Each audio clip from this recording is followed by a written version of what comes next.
The first time I met Jason Warren was when I was partnered with him for a school project. I'd moved to the area a few months prior, and when our teacher gave out the list of partners, the boy sitting next to me muttered, "Good luck," in my ear. He looked at me almost sheepishly, and I felt a pang of empathy. I knew what it felt to be treated like you were contagious. He was nervous and ducked his head to avoid making eye contact with me. "His dad's rich. I mean, mega rich," Carly spoke with a mouthful at the lunch table, relishing the words more than the food. "You'd think that would be good, right?" She rolled her eyes. "But he's also super shady. My parents told me to stay away from him, and I just made sure everybody else knew." Her pigtails shook with excitement that she had somebody new to tell. "So, now you know, right?" I chewed the hockey puck burger that was lunch and thought, "Now I know," I echoed. When I invited Jason around, he thought I was joking. I assured him I wasn't. And even when he rang the doorbell on my front porch, he looked like he was in the wrong place. My mother put down a plate of lasagna in front of him, and he ate like he was starving. It took him 3 weeks of coming around my house for him to realize that I wasn't trying to prank him. We were playing video games in my room, and he turned to me and blurted out, "Thank you for this. I don't want to be ungrateful. It's just that this has happened before and..." He broke off, his ears turning red. "Come round mine next. I've got a big screen." Jason's big screen covered the entire wall. The house was so large, it had an elevator to the top floor. It was floors on floors of marble and mounted heads of elephants and lions on the wall. His dad was a big collector of exotic animals, apparently, and the house looked like a museum for it.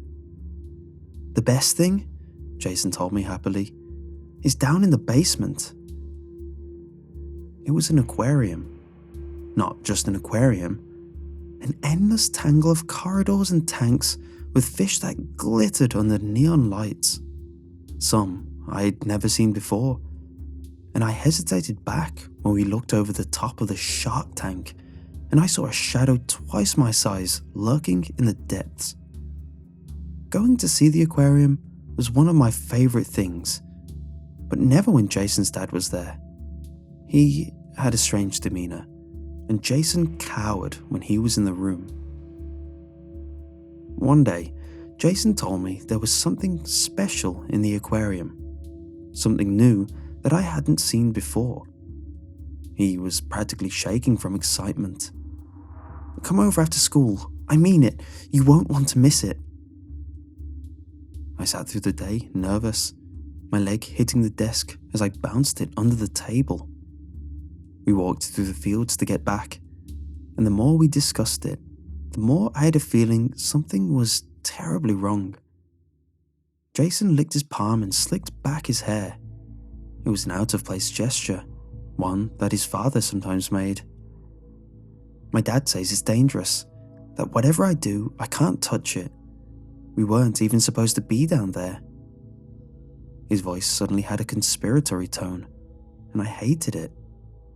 I didn't want to be a part of whatever was going on in his head, especially if it involved ticking off his dad. "Maybe I should get going." I tried to laugh it off. "Pretty sure my parents want me back." "5 minutes, that's all I'm asking. You'll never see anything like her again." The barrier I'd put in my head against it suddenly shifted. "Her?" I paused. "She looks just like a girl. She's naked." He half whispered the last sentence, grinning at me like a Cheshire cat. The room was in the back, where I had never been before. We wove through the mazes of anglers with their horrible, gaping mouths open, angelfish floating through the halos of their tank spotlights. This tank was dark. I shivered in the cold steel-beamed room, and Jason busied himself with a light switch, struggling to drag down the lever. My eyes strained into the pitchy black water, and a shiver went down my spine. Got it! Jason wrenched down the switch with a heavy clank that made me jump, and a small, milky spotlight came from the bottom of the tank. My heart almost stopped when I saw a girl floating in the grey, her hair floating like seaweed around her face, so long it filled the tank like a hazy halo. My mouth struggled to form words. Jason dragged me up the steps and I let him, numb in shock, until we looked over the edge into the murky water. The floor creaked below us and the girl floated, her pale blue lips moving. A mermaid. My dad says I get to have her on my 16th birthday. His voice was low with trepidation. I can't wait. The mermaid moved, twitched, as if having a bad dream.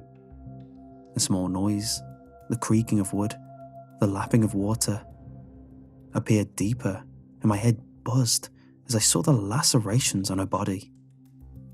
Don't worry, he says she loves it. Jason, I whispered, hoarse. This isn't right. The mermaid's eyes shot open, her eyes glowing like twin moons, and Jason jumped back with a yell. My limbs felt like they were in a dream as I moved towards the tank, and I felt the wet floor soak through my jeans as I knelt over the water. The mermaid's face grew closer and closer to the surface, and Jason's shouts faded out to crackling white noise. Her small fingertips breached the surface, and I gasped in one breath. I was airborne and fumbling forwards and forwards endlessly until the deafening crash of the water dragged me under. The mermaid's hair curled around me, and for a moment the constriction made me panic, my lungs screaming against the lack of oxygen, a rotted face aligned next to mine, so different from the one I had seen above the water, and I could feel the bubbles hit my nose as I screamed my last breath. Then, there was nothing. It was all gone. My fear had been removed suddenly from me, like throwing up after hours of sickness. The face was no longer death-like, but was now faces of women, maybe 5 or 10 or 1,000. They drifted in front of me, and I knew I should have been afraid. But an incredible aching sadness was all that was left in me. Here she was, locked up like an animal.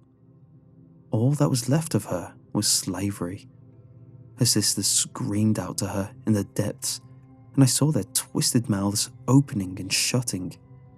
The visions of Jason's father were of him lifting her out of the tank with a machine that cut into her skin, a dart in her neck seeping the strength from her bones. In some of them, his friends were there, and the smell of alcohol was like napalm, but the water was nowhere to be found, and she gasped out, asphyxiating. The discomfort grew, and I struggled in the water, trying to get the words out as my limbs moved unbearably slow. I am not one of them. In my ears, the ocean wailed, and I felt her struggling to reach out back to it. In the briny darkness, nothing but thin streams of silver bubbles came out of my mouth. I remembered how I felt at the idea that a woman could be down here, helpless and unable to prevent 2 boys gawking at her, and the regret, the shame overwhelmed me. I reached out, desperate, and caught something. The girl's hair, crimson, wrapped around my wrist, but it was not to constrain me. She held them and guided them until they touched the cold, hard mirror. For a moment, we looked at our reflections, a girl and boy floating in infinite starry water. Then her hand slipped into mine, and I knew it wasn't a mirror.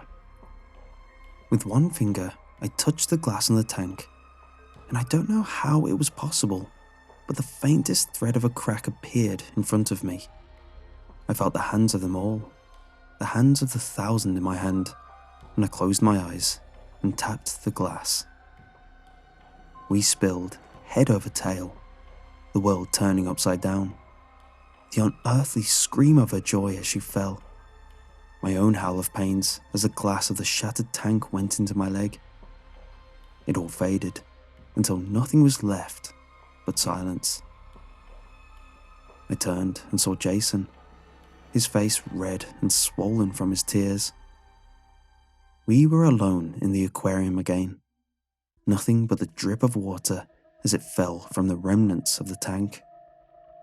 The mermaid was gone, and we sat in silence for a while, wondering what we had done. 3 days later, Jason's father went missing. He'd been a well-known figure in the area, so much so that it hadn't been a surprise to the police investigating it. Jason told me they were shocked it had taken this long for it to happen. Both he and the men who had been with him, strange mugshots that seemed familiar, even though they shouldn't have been, and had been found mostly in pieces. That night, I found a dark stone under my pillow, and I woke up with a smell of salty air in my nose. I think sometimes about what I saw when I was down in the water with the girl, and I think about the things she showed me in those horrible, murky depths. Sometimes I think she was too kind.